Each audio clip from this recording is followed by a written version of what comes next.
Welcome to Next at Work by Workable, where we explore what's next for our teams, talent, and the tools that support us. Each episode, we sit down with leaders shaping the future of work, from CEOs and CHROs to innovators and everyday change makers, to talk about the ideas, trends, challenges, and breakthroughs redefining how we work. I'm your host, Brendan Giannetti. Let's talk what's next at work. We have Matt Alder with us today as our guest.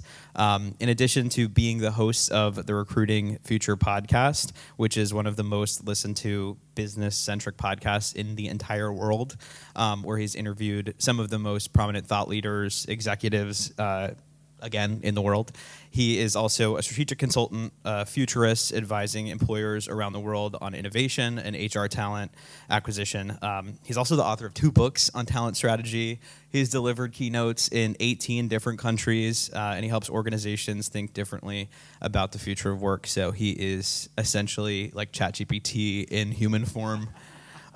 It's truly a privilege to have you here today, Matt. So welcome to this. Thank you for having me. It's an absolute pleasure to be here. It's always good to be on someone else's podcast for a change and be answering questions rather than asking them.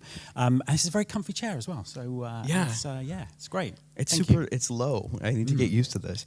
But before we get into it, like Next at Work is so future forward thinking. But in order to get to the future, you had to start somewhere in the past. So the very first question I ask on every episode of the Next at Work podcast, which is really telling, is what was your first ever job that you ever had? Yeah, it's a good question. And I think the way I'm going to answer this is by telling you about the job that I never had. So I left university in the middle of a recession, and I couldn't get a job. And it's really interesting because, without wanting to make myself sound absolutely ancient, this was before the internet. We had colour TV. It wasn't black and white, but it was before the internet. And to get a job, you had to look in a newspaper. You had to then write a cover letter and put your CV in an envelope, post it, and then wait for 2 weeks for someone to get back to you or not to get back to you. And it just seemed like a horribly terrible, inefficient process. When I did get interviews, the interviews felt like kind of really shallow, and I was just like, what chance do I ever have of getting a job with this kind of recruitment process? It's really interesting because kind of since then I've kind of always had a bit of a mission to say, what could we do to make recruiting, recruiting better? And I did eventually get a job, and I spent a good kind of few years working in sort of various different sales jobs in different industries. But that kind of initial experience, I also went to a very unfashionable university, which was obviously held against me as well. So I just think I think that kind of early experience of the job market and it just seeming very strange and unfair has kind of really sort of stayed with me through the years. Definitely. I mean, we'll talk about that later, but I feel like candidates presently can probably relate to some of that. Yeah. But I'm glad that you saw a problem and you said you're going to fix it, which obviously leads you to founding Recruiting Future. For those of you, or for those that maybe aren't familiar with your work, what led you to ultimately not just forming the podcast and the brand, but to being a consultant and to fixing talent acquisition?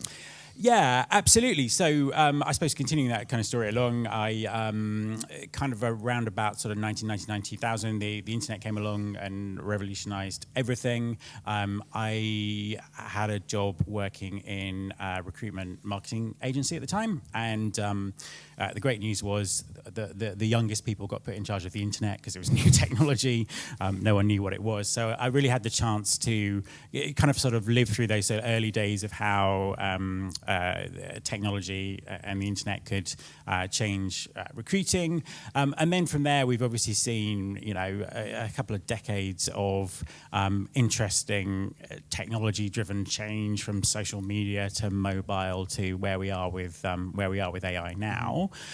In terms of how I got to do what I do now, I have always been fascinated by those kind of patterns of change and what happens to recruiting kind of along the way. So I started a blog called Recruiting Future in about, I can't even remember when, probably 2003 or something like that, and used to just blog about what I was seeing and all that sort of stuff. I decided that I would leave the crazy world of marketing and advertising and help companies with innovation. So I kind of became a consultant, and then about 11 years ago, I flipped from writing a blog to doing a podcast because I've always liked podcasts, and I really fancied doing one. So I just kind of set that up, and then it's sort of taken off from there. And it's just a great privilege to be able to talk to so many people and find out what the issues are and how recruiting's evolving, and kind of relate that back to kind of what's happened in the past. So I feel very lucky to be able to do that and to keep having those conversations. Definitely, you were ahead of the curve 11 years ago. Wow. But yeah, no, I mean, I fully relate. I think we're like 5 episodes deep into this podcast, and I've genuinely have learned so much about the space that just the diversity of thought is so important to learn about any industry. Absolutely. I know you said you don't want to date yourself, but your experience spans over 2 decades. So not only have you seen TA change, but you've seen like the world change, and especially right now, I've talked to so many recruiters and TA professionals, and it seems it's almost kind of reminiscent. And not that I remember this, I'm sorry, I'm also dating myself for kind of being young, but what's going on now with like AI and whatnot is reminiscent of the .com boom. So I've been told. Very much so. But I'm kind of curious, like with all that being said and all the changes globally, what do you think is the biggest challenge that recruiters are facing right now? Yeah, it's an interesting question, and I think that right now it seems to be recruiters are kind of facing every single challenge I've ever seen them face all at once, all at the same time. So, you have huge numbers of, for many jobs and many companies, huge numbers of people applying. Whether that's driven by economic reasons or candidates using AI, but huge numbers of applications. It's still very hard to find the right talent, so that's still hard. And the perennial do more with less is even more is kind of even more amped up than it's ever been before. So it is a very difficult time because of all those issues.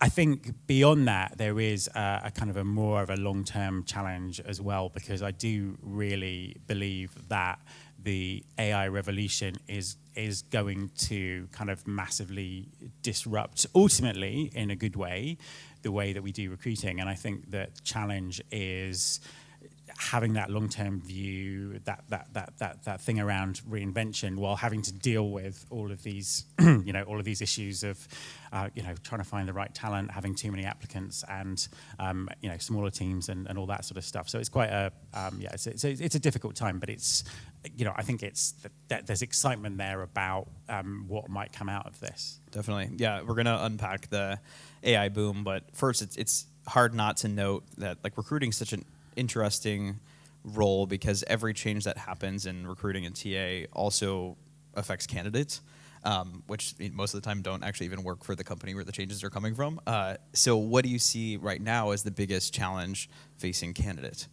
Yeah, I mean, it's very, very similar to what I was talking about when I was looking for a job all those kind of years ago. I mean, fundamentally, technology has changed the way that we do recruiting, but it also hasn't. A lot of those issues that we've had for decades around how recruiting works are still there. Yeah. I think that from a candidate perspective, you've also got this added complication of, the world's changing, jobs are changing, careers that people have had for a long time, may not exist in the same way anymore.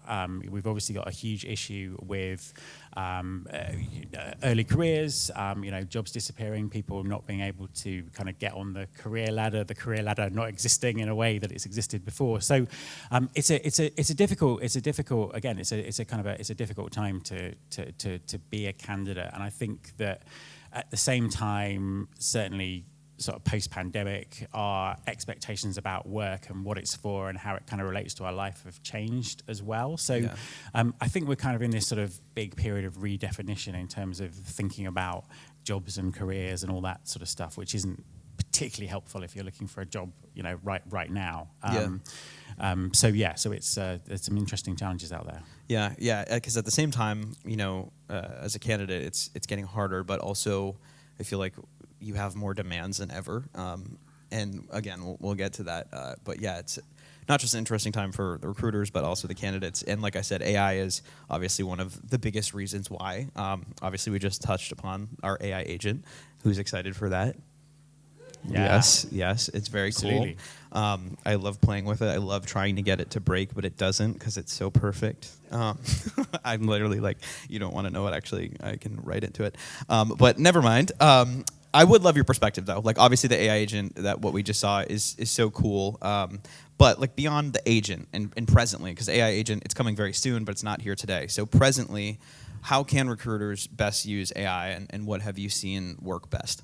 Yeah, it's a really interesting question because it's changing so quickly, and I think the challenge is it's changing more quickly than any of us can kind of keep up with. So, when I was talking to people on the podcast a year ago, 18 months ago, about what are you doing with AI, obviously a lot of stuff about we're scheduling interviews, we're writing job adverts, and all those, all of those good things.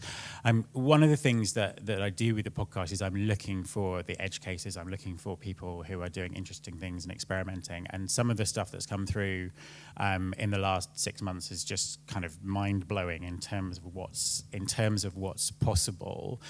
One of the real kind of frontier areas around it is in kind of volume hiring, retail hiring, restaurant hiring, all that kind of stuff where there's a lot of volume and people need to hire very quickly. Mm-hmm. Seeing some just incredible stuff being done with AI interviews and slashing time to hire in those industries from 4 weeks to 2 days, some kind of really extraordinary stuff that is sort of being automated and is allowing is kind of sort of being driven through AI, but innovation is never evenly distributed. So it's different in lots of other different industries, and I think all of us are just trying to keep up with what's going on at the moment. But I think that the potential is just kind of just unlimited in terms of what's possible if you can cut through all of the noise and the hype and the nonsense that kind of exists around the space. Of course, yeah, it's not like a magic fix, and not everything is perfect. And it's interesting when I attend events like this, and most of you all are Workable customers or clients, but you are all probably on different journeys with your AI usage in your companies, which I find fascinating. There's a gap that exists. And like I said, it's not a magic fix, and there is area to be cautious about. So I guess conversely, where should recruiters, TA leaders maybe be cautious about AI, or where have you seen people lean into AI that isn't correct? Yeah, it's a good question. I think every circumstance in every company is different. There's still some companies who won't let anyone use any kind of AI. It was very similar with the internet, actually. There used to be companies that wouldn't let people use the internet because it was seen as a wasting time and a high security risk. So we've kind of seen a lot of this narrative before. There are obviously considerable risks attached to using AI in hiring. There's obviously much said about things like the EU AI Act, existing legislation in the UK, and things that we all need to be aware of. So I think that there is a need for caution. You do see crazy things out there, like recruiters on LinkedIn describing how they've just put 5 CVs into the public version of ChatGPT and got some great results, which is terrifying from a bias, privacy, GDPR, every single perspective you can kind of think of. Yes, there's a kind of right to be cautious. I think one of the things that we have to deal with, though, is HR in particular, but also in talent acquisition. There's a difference between being risk averse and risk avoidance, and I think that sometimes we can be very risk avoidant, but actually in this current environment you have to be risk averse, but there is risk that you need to deal with.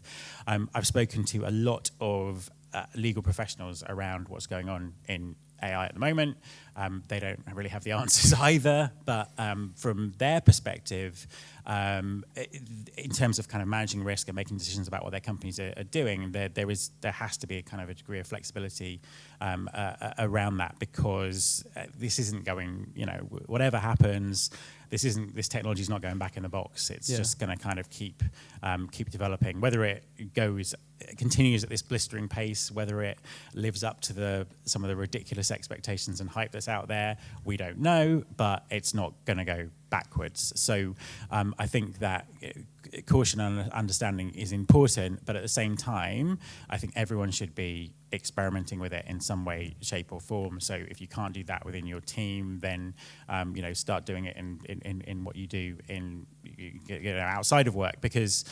I'm lucky enough to sort of spend not all day every day, but to spend a lot of time on this, and I struggle to keep up with what's going on sometimes, and I've just been amazed and completely floored by some of the things that AI has been able to do for my business, and just how quickly that's kind of evolving and developing. Yeah, no, I love that opinion. Like, just because something's new and potentially might be scary doesn't mean you need to shy away from it completely, but it also doesn't mean you need to fully embrace it. Like, there's a happy medium, and kind of bring it back to like the human center part of AI. Like, you need to use common sense.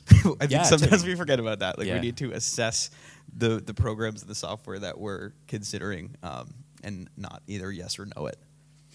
But on the candidate side, obviously, beyond AI and recruiting, like, AI has touched a lot of people's personal lives and the things that they do, including their resumes and their cover letters.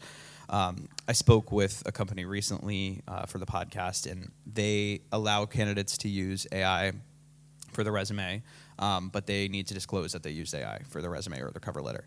So I guess, what advice do you have for recruiters when it comes to using AI for their candidates? Because at some point it seems like it's inevitable, everyone's using AI now, but at the same time, a big issue that she had when reviewing the resumes is a lot of them were coming back the same. Yeah, absolutely. This is such a big topic. Where to start? So first of all, I think that we need to be really clear that there is a difference between fraud and criminal behavior and what some people might call cheating by using AI to write a resume. So there's a distinct line there, and as organizations, being aware of making sure people are who they say they are, and that they're not being that's not going on is a kind of very important aspect of it. So with that said, candidates using AI. I'm always interested when people say, "Oh, we're going to ban candidates from using AI," because you turn your phone on and you're using AI. It's like a lot of the grammar checks and everything are using AI now to like improve kind of writing. So it's just like, I'm not quite sure how you draw the line there or how you police it. And I think the thing is, there's been this bit of an arms race of, okay, we're going to employ technology to spot when people are using AI. And I know from the education sector, lots of false positives of people being accused of writing essays with AI when they haven't, and all this sort of stuff. So it's an arms race that can never be won. It's just like, this is what's going to happen. These are the tools that we have available. Thinking about that from a work perspective, we probably want to hire people who are good at using AI. Yeah. So I think that's a kind of an important factor. Also, I think one of the things that people have overlooked is, I think a lot of the innovation about how recruiting works is going to come from that candidate side, because there's a whole industry growing up that's helping people find jobs using AI. There is a proportion of that industry that is just kind of grifting and exploitative and horrible. But likewise, there are companies, that are kind of more ethical, inventing really interesting tools, which are ultimately going to break recruiting as we know it. Because I think what you say there about every CV looks the same, how do we deal with that? The problem isn't candidates using AI. The problem is that CVs are entirely inadequate for hiring people. Now, it's a very easy thing to stand on stage or sit on stage and say. It's a much more difficult thing to deal with. So I think that we're probably looking at some kind of fundamental changes about how recruiting actually works. Yeah. And that's a good thing. And I think if you think about CVs, they are deliberately designed to be reductive because of the human time involved. So you only have a certain amount of time to read about someone's background, so the CV has kind of served that purpose well. If you have AI in the mix that could just like look at huge amounts of different data sources and synthesize that information, then we can do things in recruiting that we've never been able to do before. Now, what does that look like? How does it solve the problems that we have right now? Is a much more difficult question to answer. I think in the short term, it's been interesting to see the kind of the assessment sector getting its act together much more in terms of making scientifically valid assessment more accessible than it's ever been before. So I think there's some short-term stuff thinking about how and when you can assess candidates in the funnel, but ultimately I think we're probably moving to something that looks very different, and it's the debate at the moment, I think, about what that looks like, and reflecting that back to when I was talking about the challenges for recruiters. I think that's the challenge. It's like, what comes next? And I think it's difficult, but it's also exciting because there's the opportunity to just shape that and shape something that might be the norm for as long as CVs have, which is several hundred years apparently. Well, with change to the actual process comes change from like the demand from candidates as well. Like I said, the industry is changing so rapidly, and with that, like, what are candidates demanding that they weren't necessarily demanding a few years ago? And while it's like kind of still in influx and transitioning, how can recruiters deal with that right now? Yeah, I mean, it's a great question. I think, as I said earlier, our whole kind of attitudes to work are changing. There's always been a dynamic where, we've talked about the candidate experience for as long as I can probably remember, and it's always an issue. And it's always an issue because the expectations of our own expectations of how the world works and how we get customer service, if you like, are always accelerating and evolving. So we're never, it's always playing catch up. You think about the sort of the consumer experience that we have and how we can use our phones. We can get instant feedback, instant everything, and that doesn't work in the hiring process. So there's always going to be that mismatch where candidates are expecting things that just can't necessarily be delivered. I think that at the moment, we're kind of in that sort of cycle where in many industries, it's kind of an employer-driven market. So there's a sense that we've got so many candidates, we can give them a bad experience, and it doesn't matter. And I think that it's just really important that companies do everything they can to give a great candidate experience, to give great feedback to people. I mean, I was having dinner with a friend last night who is looking for a job, is going for a senior recruiting process, and spent a huge amount of time doing a presentation, probably too much in terms of what was being asked of them, doing a presentation for a job. There's probably only sort of 2 people on this shortlist, and that company's not got back to her, and they said they'd get back to her, which is almost inexcusable when someone's put that much time into it. So I think it's just those basic things are kind of important, but there's always this kind of mismatch between our expectations of a process and what the process can deliver, and that will just continue because our expectations now are we want everything instantly, and I think that's always the challenge. Yeah, it's been interesting being here in London because I'm from the US, I'm from Boston, and just the differences, especially that I've seen from candidate expectation. Like a big thing back in Massachusetts, it's a law now, is pay transparency. So you need to post the salary range on a job description that you have, as well as the whole remote hybrid situation. Like I feel like that's not really calmed down since COVID. Where's London at with that? Just out of curiosity, like what's in demand right now? Is it hybrid? Yeah, it's an interesting question. It's funny because the debate that debate seems to kind of die down, and then a big company will suddenly declare everyone needs to be back at work, and then it comes up again. There's a great example, actually. Someone flagged it up to me. I can't remember the name of the company. Probably good that I can't remember them. Who just announced that they were getting everyone back to the office 5 5 days a week. And it was pointed out that they made the same announcement a year ago.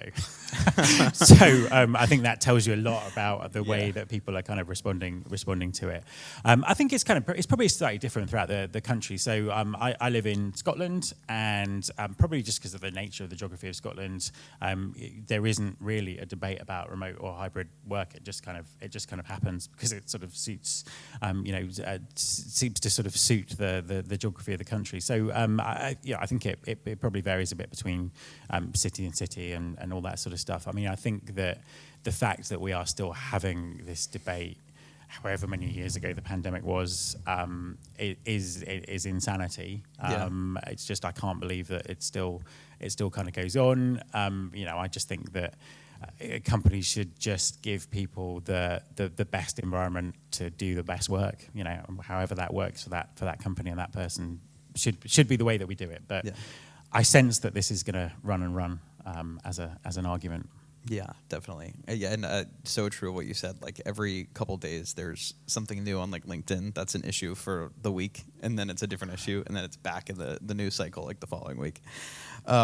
With all that being said, obviously we touched on a lot of where recruiting is right now and what it's expected to look like in the future. Before we go, I guess, what advice do you have for recruiters on like what skills they should develop or hone in on to succeed in the future of talent acquisition? Yeah, it's a great question. I think it's two parts to the answer to this. I think that we do live in this time of kind of dynamic change. I think the ability to question the unquestionable is always important. So it's kind of like asking questions about the way that you do recruiting that people might have never asked before. It's like, why do we do this? Why do we have interviews? Why do we? Because I think that, I'm not saying that all of those things are wrong, but I think sometimes asking those questions can throw up some really interesting answers. It's like, well, we've always done it because I'm not sure, so maybe we could do it a different way. So I think, asking questions that never been asked before is important. Having a sense of curiosity and a real kind of agile sort of way of thinking is important. A slightly kind of more specific answer. One of the things I've done with my podcast is I've got about 300 hours of content. It's about 3 million words of transcript. And with AI, I've managed to actually start to look at that and look at the back catalogue and see how things have evolved over time. And one of the things that I've done is pulled out the traits of the real kind of high-performing TA leaders, the ones who went on to better jobs, the ones who went on to become CBOs or whatever it was. And there's kind of really 4 things that kind of stand out. So the 4 things that they were all good at were foresight, so the ability to not just try and predict the future, but actually shape the future. So, have a vision about what the future looked like for talent acquisition in their organization and see that through. The second one was influence, influencing stakeholders, hiring managers, C-suite, whoever it is, to kind of make those visions happen. The third one was talent, so thinking about innovative approaches to hiring and talent management, whether that's skills-based hiring or whatever it was. And the fourth one was technology, which was understanding how technology can fit into their organization and understanding how it works. So they were kind of 4 areas that all of those people had in common, and I think they're really good things to think about in the environment that we are currently living through. Wow. Yeah, no, that was very eloquently said. Thank you for that. This has been a great conversation, a lot of insight for sure. And we are going to open it up for questions if anyone has any. But before that, we do wrap every podcast interview with this question. And I actually kind of want everyone in this room to think about it too, because it's so funny when I ask this on the podcast, like people struggle to answer it because I think work is great and it becomes 100% of your life sometimes, especially in recruiting. But there's life outside of it. So what is one personal goal, aside from your career, aside from TA, that you hope to accomplish in the near future? So I'd like to write another book. I really hope my wife isn't listening to this, because that's writing a book is very time consuming. And maybe write a book that isn't about recruitment. Okay. I think that would be something that I'm thinking about at the moment. I love it. And well, now I kind of need to ask, if it's not about recruitment, what would it be about? I can't say. I've got some ideas that I kind of want to work through. But I think that the general thing about humans and work is a very interesting topic. Love it. It seems like you got something cooking already. Yeah, I can't divorce myself from my job. That's the trouble. But yes. Yeah, no, I think that's a common theme that many people here probably have. Well, thank you again. Can we give it up for Matt Alder? Thank you so much. Thank you. Hello, I'm Abby from Essex and Workable. You mentioned, Matt, that you think people might move away from CV-based hiring or requiring a CV. Yeah. I'm keen to know if you've spoken to anyone who's started to think about doing that or actively doing that, and if anyone in this room has thought about that. Yeah, I think there are certain. I've seen kind of experiments with it in certain places. There's been some really interesting. A couple of companies on the podcast who've experimented with what they called open hiring, where literally it was like, provided the person can work these hours, doesn't have a criminal record, we'll just take them and see what happens. And I think the company that did that almost did a split test against people they'd hired through. It was a retail environment, people they'd hired in a traditional way, and there was either no difference or the open hiring people actually outperformed the people that they'd done. So it's really cool. Yeah, so I've seen it, but only in very kind of limited pilots and specific circumstances. I've seen people change their kind of recruiting funnels around, so they might lead with assessment, for example. But I think one of the issues is it's very easy to say, well, we'll just abandon CVs because that makes logical sense. It's kind of baked into the DNA of everyone who has a job that you have a CV and that's what you do. And I think that there is a underlying mental model that needs to shift before we can get there. I think there was another example of a company who kind of moved away, tried to move away, but then it caused like a lot of controversy because it was going against people's mental model of how recruitment works. So that's an interesting dynamic. But yeah, there are some interesting things definitely going on, and lots of possibilities around it. Thanks. Any other questions? Oh, perfect. Hi, I'm Sarah. I work for the Children's Investment Fund Foundation. Sorry, excuse me. I was interested in the assessments that you were mentioning. We use Savile Wave at the moment, and we do the professional styles one for senior hires. Just wondering if there are any others that you're hearing people using a lot or that you recommend?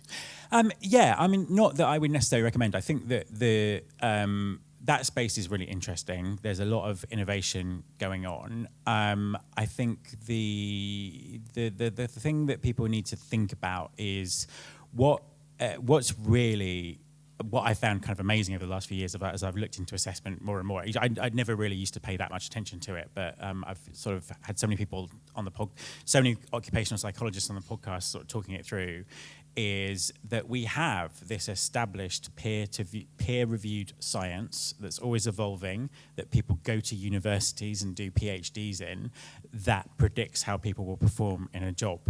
And most employers don't use it or ignore it. And that's insane when you kind of think about it. Actually, the science is there to tell us. So I think with assessment, it's important to make sure that the provider you're using is using that kind of science, because I think one of the things that's coming in, particularly with AI, is there are people coming into the space who are potentially coming from a potential sort of AI data science perspective, not from a psychology perspective, and are selling assessments and ways of assessing people that don't have that scientific basis behind it. So I think that's probably the best advice that I could give, that you make sure that when you're using assessments that it's based on the actual science, not some kind of tech company's science that they've just kind of made up because, hey, recruitment's broken, and I'm sure we can fix it with this really cool AI. So yeah, hope that helps.